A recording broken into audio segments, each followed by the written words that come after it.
قصص رعب في المقابر. قصة جنية المقابر.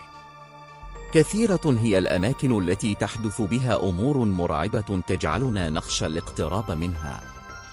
من ضمن هذه الأماكن المقابر، فالكثير منا إن لم يكن جميعنا يخاف السير بالقرب من المقابر، خاصة في الليل، حيث يمكن لك أن تشاهد شيئا مرعبا أو تسمع أمورا ستجعلك عاجزا عن النوم لبقية حياتك. موعدنا اليوم مع واحدة من أقوى قصص رعب في المقابر، قصة جنية المقابر، فنتمنى أن تنال هذه القصة إعجابكم.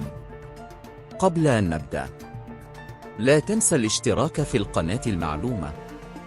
تبدأ إحداث قصتنا في صيف عام 1987 ميلاديا في مصر، حيث كان هناك شاب يسمى سامح يبلغ من العمر 18 عاما.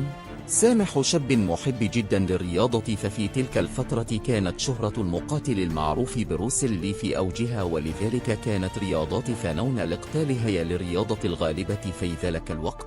سامح يحب أداء التمارين الرياضية الشقة، ولذلك كان سامح يمتلك جسم رياضي رشيق.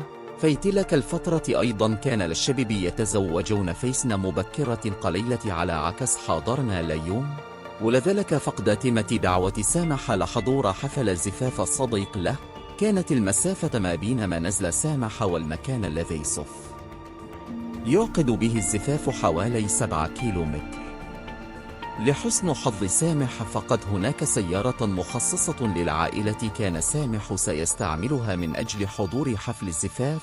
بالفعل ذهب سامح إلى حفل الزفاف وجلس به حتى انتهى عند الساعة 1 صباحا تقريبا. ذهب سامح إلى سيارته من أجل أن يعود إلى المنزل، وهنا كانت المشكلة على السيارة لا تعمل. على الرغم من ما حولة سامح جعل للسيارة تعمل لأنها لم يتمكن من ذلك، في النهاية قرر سامح العودة إلى المنزل سير على لا قدم. في الحقيقة قبل أن يتحرك سامح من موقعها كان عليه أن يفكر كثيرا، فلا الطريق وعرة كما أنها سيمر بمكان مهجور به منزل قديمة. والأكثر رعبا من ذلك مقبرة مهجورة منذ ما يقرب من 120 عاما. لم يكن بيد سامح أي خيار آخر. سر سامح في طريقه، وعندما وصل إلى المقبرة القديمة كان إلى جوارها العديد من الكلاب. لم يكن سامح يهاب الكلاب، ولكن تحسبا لأي هجوم منها امسك بقطعة خشبية كبيرة كانت ملقاة في الطريق. عندما اقترب سامح من المقبرة شاهد شيء مخيف جد. هناك فتاة ترتدي زي أبيض جالسة على كراسي أمام باب المقبرة. بدأ سامح يتلو بعضا من آيات القرآن ورر السير في طريقها دون أن ينظر إلى المقبرة أو إلى هذه الفتاة. مان أصبح سامح قريب جدي من المقبرة. قالت له تلي الفتاة: مرحبا يا سامح، أنا انتظرك منذ مدت، هيا تعال واجلس معي. قليلا ذعر سامح من هذه الكلمات وبدأ يركض بأقصى سرعة. نظر سامح خلفه فوجد أن هذه الفتاة مرتفعة عن الأرض وتطير باتجاهه بأقصى سرعة. لم يتوقف سامح عن الركض واستمر في الركض حتى وجد مسجدا صغيرا على جانب الطريق. قام سامح بكسر قفل باب المسجد ودخل له وجلس خلف الباب خوفا من اقتحام هذه الفتاة. قالت الفتاة من خلف الباب: لن أدعك يا سامح، تذكر ذلك جيد. بعد ثواني قليل سمع سامح صوت رجل يقترب من باب المسجد. كان ذلك لا رجل ولا مأذن، فقد حان موعد صلاة الفجر. هدأ سامح قليلا عندم علمان الوقت بالفعل هو صلاة الفجر، وأنا لا رجل الذي في الخارج هو بالفعل لا مأذن. دخل لا مأذن إلى المسجد، وعندما رأى سامح في حالة من لفزع الخوف قال له: ماذا حدث لك يا بني؟ لماذا تبدو عليك علامات الرعب والخوف؟ أخبر سامح المؤذن بكل ما حدث له.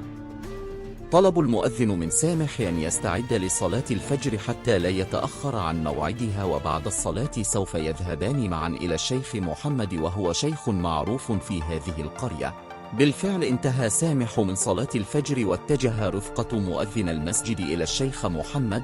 بينما كان سامح وون لمأذن سيران قال لمأذن لسامح: اسمع يا بنيانة لك لجنيت التي ظهرت لك بلقرب من المقبرة جنيت معروفة بلا النسبة لأهل القرية هنا هي جنيت تقوم بإغواء للرجال من أجل الدخول معها إلى المقبرة وفي الحقيقة لما يعد من المقبرة أي رجل دخل معها عند ما وصل سامح واون لما أذن إلى منزل للشيخ محمد لم يكن بالمنزل.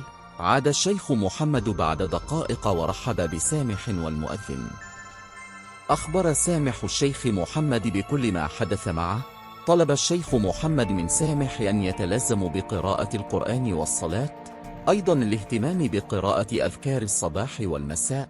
بدأ الشيخ محمد يقرأ آيات من القرآن الكريم على جسد سامح حتى يتأكد بأنه ليس معرض للمس من هذا لجنيت. فللنهاية عاد سامح إلى منزلها وما زال قلبها مليء بالخوف واون للرعب من هول ما رآه. لما يخبر سامح أحد بما حدث معه. مرت الأيام واون للشهور وسامح نسي ما حدث له، ولما يعدي قرأ القرآن بانتظم كما كان مع اعتاد إضافة إلى أنها هجر قراءة الأذكار في ذلك اليوم. وبينما كان سامح نائما في فراشه استيقظ فجأة على صوت أحد يتنفس إلى جواره. استيقظ سامح فوجد الجنية في غرفته وكان شكلها مخيفا ومرعبا جدا. منذ ذلك اليوم اختفى سامح ولم يعد له أي إثر.